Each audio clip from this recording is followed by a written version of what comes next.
All right, welcome to Till Talks with Chris White, where we talk TILs, tumor infiltrating lymphocytes, and all advanced cell and gene therapies, both with patients and caregivers, along with industry leaders. Let's get going. As a reminder, I am not a medical professional or medical expert. I am only a professional and expert on my story and my experience. If you are needing or seeking medical advice or assistance, please reach out to your care team. Today is part 3 and the conclusion of my conversation with my guest, Carolyn Leigh from North Star Cancer Advocacy. Carolyn, as a 10-plus year survivor of metastatic breast cancer and is an extreme wealth of knowledge and cancer advocate focused on immunotherapies, cell therapies, and clinical trials. In part 2, Carolyn described the CAR T trial she is in, and today we are picking up where we left off from part 2, talking about ways to increase T-cell efficacy by optimizing pH. So I hope you were caught up, because here we go. What do they do to help optimize it? I mean, is it a certain diet or is it an injection? Well, there was a study that was done on people with metastatic pancreatic cancer where they were put on an alkalizing diet along with small doses of sodium bicarbonate to alkalize the body. And they had a 12-month difference in overall survival. Like the people who got their urinary pH up above 7, which is neutral, lived 12 months longer than the people who didn't get their pH up that high.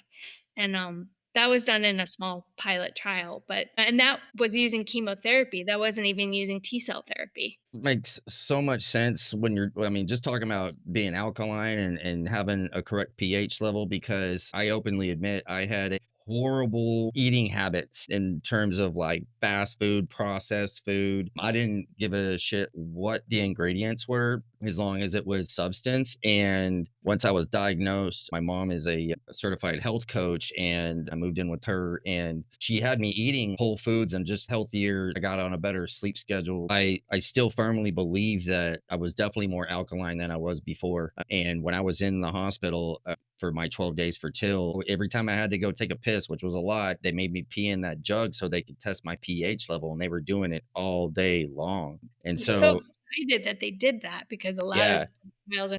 I have a few hundred pages of my whole health history at UC Health, but the specific section for those days in the hospital, talking about all of my from the day I was admitted till release, every blood draw, every type of blood draw, every drug, iron, blood, just pain meds, the IL-2s, the chemo depletions, and also every single urine pH check. And I feel that if we kind of study those kind of things, that these might help, because I'm one of 12 total mucosal melanoma patients out of the 153 total patients from the trial, but I'm one of the 6 mucosal responders. I was the youngest, and I know they're only counting systemic treatments. They weren't counting radiation, surgeries, stuff like that. So, and I had quite a few, but I'm always wondering what factors played a part. And I firmly believe that my change in diet and being more kind of alkaline, and my pH levels I just don't know how to explain it or talk about it. But if I could put it all in order,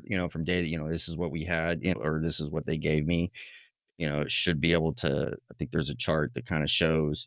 Yeah, you could, if you can go back and look at your urinalysis, you could see what your pH levels were during the treatment phase. Did they prepare or say anything to you, or is this something that you just kind of already knew because of your background, and were you approached about trying to keep your body more alkaline and keeping your pH more stable? That was never discussed with me. It was just something I was trying to do. It was something I had been doing before the trial even became available. But I've been working a little bit with a researcher at Moffitt who's piloted 3 trials on this, and we're still in discussion about maybe launching another trial. Moffitt down in Florida? Yeah, and I guess like this takes it back to, you're not going to hear about this kind of thing for the most part. It's just not making it to the surface. There's no money to be made in sodium bicarbonate. That's the thing. If it don't make dollars, it don't make sense. And like, unless there's a budget for it or somebody's talking about it, who else is going to hear about it? So these are extremely important things to be brought up. Yeah, it needs to translate into clinical practice. There's some things safety-wise that have to be monitored, like you have to monitor your electrolytes if you're doing this, so it's not something that somebody should do without working with their doctor on it. Yeah. 100%. Like, I carry this certain amount of survivor guilt with me because I try to advocate for people to get into clinical trials as sooner than later to, try cell therapies. I try to keep it real simple to explain, like, when it comes to these type of traditional treatments, chemotherapies, even immunotherapies, it's over a course of time where the adverse events, if they do happen, they're severe and they're not known as curative treatments, to where I see it a lot more in the field of advanced cell therapies as curative treatments. So one, it's a preservative of the quality of life with the quantity. And it's like you said, if you beat up your body so much before you're able to even get to it, you could disqualify yourself from getting into one. Once you do figure out that it exists, your body's not going to be in the best shape. And so I tell people, hey, don't do like I did, get to it sooner, because I did qualify to do till 9 months before I did it. I could have done it, and I can talk about that later. But I could have done it 9 months before I did it. You didn't know about it, right? I'd seen the on my chart as you go down through the thing, and it says till, and then it says service, and then NA. I think we had asked about it at one point, and I don't remember what it said. Then we brought it up again, and I had this neoplasm tumor next to my kidney that was just going ape shit, and we had to get my tumor burden under control because I lived from diagnosed at like BC, and it was regional to my pelvic region. And when I initially got the diagnosis, and then when I got down to Houston and I did another MRI. I believe I put this on one of my like YouTube videos, and I called this little series, which like I'd never finished. I need to go finish it, but it's called Tills from the Crypts. I'm talking about Tales from the Crypt. Anyways, so Yeah. I'm aging myself. So, anyways, but on those initial images, I didn't end up seeing this until years later, which was like last year when I was going through all of my stuff in detail because I started learning about my own history. But at the time, that's all localized. But there was a spot that was on my liver that was 1 centimeter, and it said on the report in two places. There's the impression and then the narrative, or I don't know, but there's two sections on it, and it said, one of them said likely assist, and the other one said probably assist. And when I met with my oncology team, it was all localized within my pelvic region. So they said the cells are known to be very aggressive, and they're so small that they might not be detectable, and they might already be on the way to travel. So that is standard of care, which I believe they're working on trying to change that. But they do lymph node dissection surgeries, CT, and I had to recover from that surgery. And then the next step was to do radiation to my primary source. After you're done recovering from that, then we'll go hit you with another PET scan to restage. If everything's like we anticipate it to be, then you'll be on an adjuvant treatment of doing a monoimmunotherapy in conjunction with chemotherapy, and like X amount of cycles for X amount of period of time. And then if it's worse, we'd end up doing combination immunotherapy. And so I recovered from the surgery. I did the radiation, recovered from that, and I went in to go scan. And after I did my scans, I went to go meet with my oncologist to go over the results. Then that's when they pull up my PET scan and show that it went to my lungs and my liver and my more lymph nodes, and it had spread. And I went from stage 3C to 4. And it was a shock to me because when he told me this, he was speaking to me and telling me this as if I had already knew. Like, I read the report and saw the scan, and it was just like, no, man. And I told him, and I have this on audio. He's like, no, it's not. I guess it's not what you were expecting to hear. I'm like, no, dude. I was like, none of that shit you just said. I thought I had some in my groin, but none of this shit. And he says that the plan's now going to change. The captain of the ship here, and he'll kind of lay it out on how immunotherapy, the combination, is going to be the end game, and how we're going to have to shift gears to that. But now it's in my liver, my lungs, my nodes and stuff. And I do the next 2 cycles in the December of 2018, my first 2 combos of the immunotherapy. Within that time frame, I finally had the pain kick in because I couldn't feel it. I looked normal and everything. And then If it didn't, I got put on a pallet of pack of pain meds and like, oh shit, it's serious now. And I see a PET scan and I do those first two combos and we go to scan again in January of 2019. It's not gotten any better. And so from there, that's when they switched me to go on. I know we said that, chemo would always be a band-aid, but we're going to need to use this band-aid right now to reduce your tumor burden. And we're going to do it in conjunction with a single immunotherapy. But at that next scan, my lung tumors, because I could count them on the actual PET scan, there's around like 20 of them. When it came to my next one that was in 2019, too many to count. It just said innumerable amounts. And I'm like, shit, that just means it's like you got too much cancer to even count. So we can only spend so much time on your most prominent stuff. And every scan report, it couldn't tell me everything that was everywhere on the CT. It would just tell me like the most prominent, ones and the ones that they were falling, if they got bigger or smaller. And so I went back and looked at all the different names and different parts of my body and how many different places it was in my body. And I started looking it up and trying to create Excel sheets. And this was all last year that I'm relearning all of this stuff, because when I was going through it, I was just, okay, what's the game plan? Make sure I'm not in pain. Let's do it. But because everything I learned by default. I put all my trust in the system and was let me know what to do. I did not self advocate at the time. I had my family looking out for me and they were hoping to be guided by the best and everything. But yesterday was Rare Disease Day, and it's like I want to participate, but I'm reserved about it because I have this survivor guilt. My diagnosis was rare, my survival was rare. From try to be an advocate, one for the disease, but two, the treatment, and still even at that, the efficacy for survival. So when people don't make it, I still am a believer in everything that we've been talking about: healthy habits, advocating for yourself, clinical trials sooner than later. And there's a lot of days where it's just I'm at the bottom part of that roller coaster. And so I'm like, shit, it sucks. And I don't feel like there's enough focus on survivorship and recovery. A patient will do anything they can to live, and they'll go along with everything that they're told to do because they're putting their trust in the system, that they're best at heart. But even though they have to sign all these consents and everything to get to where they need to go, and then they're at where they need to be, it's like you hit a cliff and it's okay, bye. And if there's enough attention and focus on survivorship and recovery, mental health, physical health, other than like, hey, we got you to the treatment, your scans are good, your labs are good. It's so much more than that. Then there'll be more, I think, sharing of these experiences, their stories. It'll help in the advancement of the medical field. And because eventually it'll get the investors that need to help invest in the biotherapeutics, the clinical trials. And so what comes first, the chicken or the egg? But something's got to give somewhere. And I feel like it's such a business right now. That's just my rant, my venting. It's 100% on.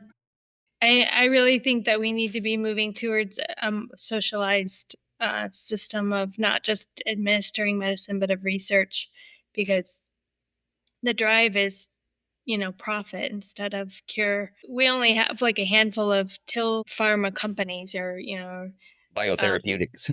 yeah, That's how I biotherapeutic. say it. And there should be more given the promise, but they're not incentivized to do it because Well, the price tag.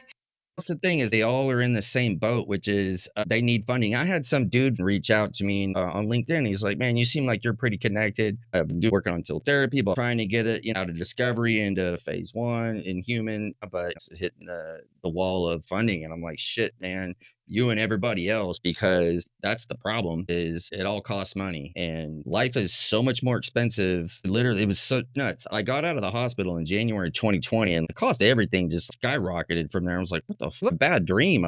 Yeah, I wish that the whole system could be revamped more quickly than it will be, but we just have to keep building, doing our small part, right? Like you and I talking about it, trying to drive awareness that there's better therapies out there, and hope that people participate so that the trials will accelerate. And Definitely more than anything. And that kind of and just testimonial experience that get out there. And eventually everybody at some point gets a spark lit that gets them moving. And it's an unfortunate statistic, but a decent percentage will at some point get a diagnosis of something where they're going to need to know. And it's the repetitive story of they learn by default. They learn by default. So That's why I'm always asking if you could go back, if you crystal ball, you had a time machine. So that you need to share your story when it's like, dude, it's 2025. Anybody can start a website, get on social media, start a podcast. And if you're consistent at it, the people will find you. When you're funneled and you're focused on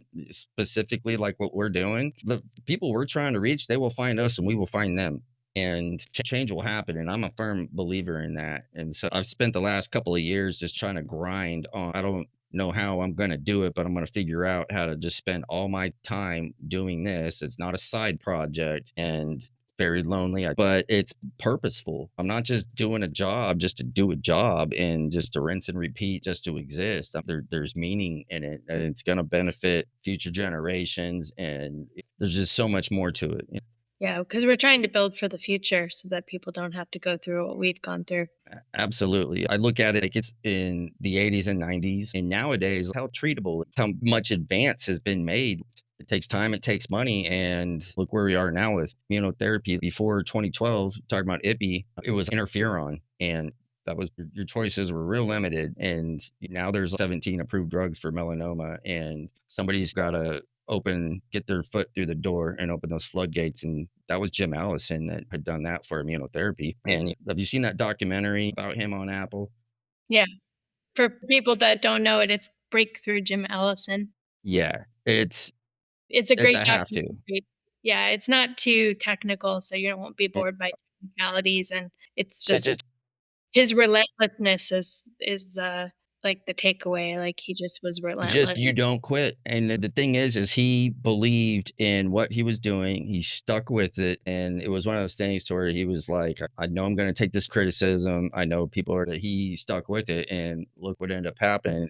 Have you seen the documentary about Emily Whitehead, Medicine for Miracles? I haven't watched that one yet. Gotta watch that. It's insanely just as good because it's obviously Emily's story, but it's also like a dual, storytelling to where it tells Carl June's story about him and his team that had been working on everything to get CAR T to where it's at, and it was incredible. I watched it like twice. I started sending it to my family because I'm like, this is very familiar to my story, except for I'm not pediatric. I'm an adult. I didn't have CAR T for hematologic. I had TIL for solid tumor. And I wasn't the first person in the trial that became the first hematologic one that was approved, which Emily was. I was the very last person for TIL in the trial that did get approved as the first solid tumor one. So a lot of parallels going there. But what I loved about watching their documentary is it's her parents, Tom and Carrie, about what they had to do and to navigate the system and to go with their gut and to put their trust and faith into making it figuring it all out. It's a must watch. I'm just saying. Like I said, I've watched it twice. You haven't Anybody hadn't seen it, go get it. I think it's on Amazon, Apple, a couple of places. Their book, I think it's called Praying for Emily. Incredible book that's also available on Amazon. These kind of stories that are about CAR T, advanced cell therapies. That's why I wrote my book. I didn't see anybody other patient testimonials about TIL. And mine's not even like real clinical. It's about what I was personally going through. That's why I put in the beginning of it that watch out, English teachers with the red pen, because there's grammatical errors all over the place. But it's But you my told your story, and that's what counts. That's what yeah, people. and it's an easy read from people that have telling me it doesn't take forever. It literally just goes from diagnosis to getting through TIL and all these treatments that I tried, the side effects I had to go through, the roadblocks. But I had that same kind of attitude, which is if I'm going out, I'm going out swinging, and I don't know how, but if there's a chance, somebody's got to be that chance. And how cool would that be if I'm that chance? And I had to have something to hold on to, no matter how small it was. That was it for me. And it's messed up because I didn't talk about it while I was going through it. So by the time I did start talking about it, there was a certain community that was all excited and happy about it, but then the immediate community, it was like that time had come and gone. There's a duality of you got to strike while the iron's hot, and so when you're talking about it, why it's happening, there's definitely a certain amount of attention and focus that gets to it, but as an afterthought, isn't like myself as an aftermath with I'm trying to explain to people how serious it was and how intense it was, and I didn't document it as I was going through it. So now I'm trying to relive it and re-explain it, and it's hard to do based upon my limited pictures and videos and all I can do is just keep telling it over and over and over and over, podcasts and other people's blogs and my website, and sit on panels and just every place I can to talk about it, because clinical trials, if I could have done it all over again, I would have done those first. I had everything backwards and I kicked myself over that, the survivor's guilt. If I didn't have a preconceived conception of what I thought I was supposed to do, but that's the thing. Where culture now is you could be, whatever and do whatever on social media, but at the end of it, have a call to action like, hey, ask about clinical trials and ask about cell therapies, because maybe at some point this is going to ring the bell, and there's no where it's about being proactive, it's all about being reactive. And so Yeah, I mean, one of the things I'd like to do, in addition to what I was talking about with trying to improve T cell function with things that already don't require drug development, like there's other things out there that maybe are showing in preclinical research effects, or like taurine and hyperbaric oxygen chambers or supplemental oxygen, but is also just testing the tumors for the markers that are being treated in trials. Like there's no genetic test right now that I've had done or seen for breast cancer that looks at MOOC1 expression, but 90% of breast cancers express MOOC1, and there are two clinical trials that are using MOOC1 targeted CAR T, and nobody knows about those trials, and they don't know if their cancer expresses MOOC1 because nobody's ever looked at it. So meaning like their doctors haven't been able to test for it. So we really need like a clearinghouse for clinical trials where tumors can be tested for all of these expressed proteins that are being targeted in trials, so people know which trials are better for them. like an out the box kind of an approach to the way they're trying to Yeah, figure. you send your tumor sample over, and then they test your tumor for all of the CAR T and TCR trials that are available to see if you qualify for any of them. So it's like a biobank essentially, right? Yeah, I mean, it'd be like another type of pathology report. It's just like in the traditional pathology reports, we're not being tested for for the trials, so we don't know which trials we qualify for. So like a almost like a standardization of diagnosis. So like if we just kind of like rewind to, how a patient gets diagnosed with no matter what it is, oftentimes it's usually, you're at your GP and or something or whatever, and you get a pathology.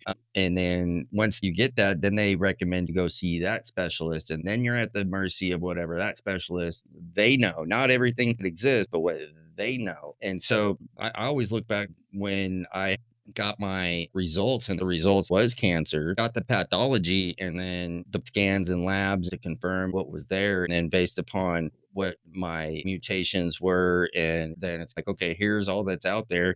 So before we do anything that might make it worse, doing neoadjuvant systemic treatment first and then do a surgery, that's better than not doing it at all or just doing adjuvant. If it's metastatic melanoma, if there's enough knowledge that these are out there, these do exist, they're approved, non-approved clinical trials based upon the doctor to the surgeon. The surgeon, instead of doing a surgery to figure it out and go from there, was able to do a scan before the surgery to determine, is it cancer, is it not cancer? Like a PET scan, it would have showed uptake, and they could have maybe done like a small portion of a biopsy of it to double check the pathology and everything, and then known the cells from the very beginning. At some point down the road, that hopefully will be the thing, where no matter where you go, there'll be enough knowledge to know, don't necessarily just start cutting things out. Let's do certain sets of tests to determine exactly what it is you have, because you don't want to like inadvertently do something that might make it worse or exclude you from doing something that you could have been eligible for. By the time I got down to MD Anderson, I wasn't eligible to do TIL. It wasn't available for I mean, it wasn't available for you yet, right? Because you weren't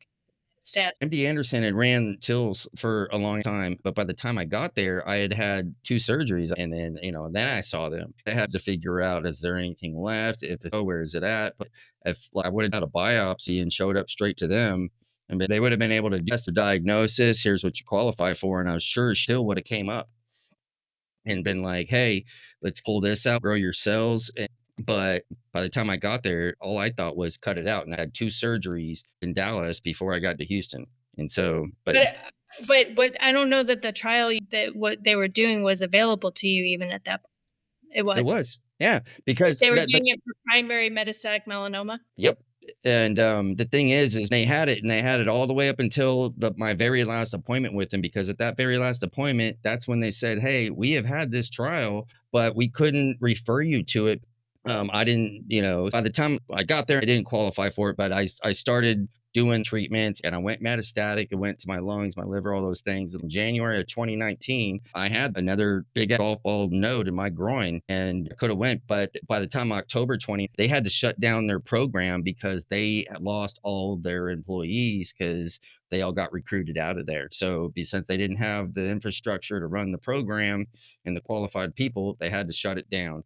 And I had ran out of options with them. So I didn't understand the way it all works up until I had to re-listen to the audio and reread through my reports and my family's notes, and I had to put it all together. I went into major detective mode to do this. The more I learn, I get it. Well, I didn't qualify for it, and then when I did, I kind of had to piece together all these different things to figure out why it was that I wasn't able to do it when knowing what I know now. I had to go through all of that. There's a reason for it somewhere. But yeah, and this is in October of 2019. He said that they ran tills, but they had to literally shut it down the day before I got there because all their employees got recruited, and they just didn't have the infrastructure. And you have to have very qualified, nurses and doctors, surgeons, every person that's a part of the process when you're doing till, like they go through specific training. Without that infrastructure in place, they couldn't do it.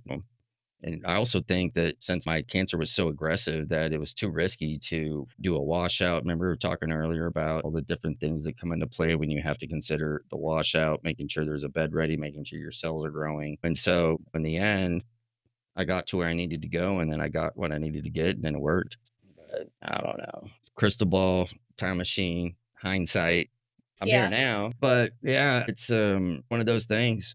I can't thank you enough for sticking on here as long. I think this is definitely by far one of the longest convos I have. But the thing is like I said, there's no formula, there's no format. It just kind of flowed, and I really appreciate you coming on here and just talking with me. We're talking tills, and I say that because till also stands for today I learned. And so for anybody out there listening, hopefully you've learned a lot and gained something from all this. But Carolyn, I appreciate you and thank you so much. Thank you. I so appreciate that you're doing this because people have suggested I do a podcast and I just didn't know where to begin. And so I'm so Is this your grateful. first podcast you've ever done? This was the first podcast. Yeah. No So, shit. Well, yeah. thank you for doing Thank this. you. Absolutely. I can't wait to get it posted, and thank everybody for listening in, and take care. Sending love. Peace. All right, that concludes today's episode of Till Talks with Chris White, as we talk tills, tumor infiltrating lymphocytes, and all advanced cell and gene therapies. As a reminder, I am not a medical professional or medical expert. I am only a professional and expert on my story and my experience. If you are needing or seeking medical advice or assistance, please reach out to your care team. I'd like to thank my guest today for joining me on Till Talks. To our listeners who have not yet done so already, please follow, comment, subscribe, share, and smash that like button. For more information about Till Talks and related resources, please visit www.tilltalks.com. I'm Chris White. As always, sending love to everybody. Peace.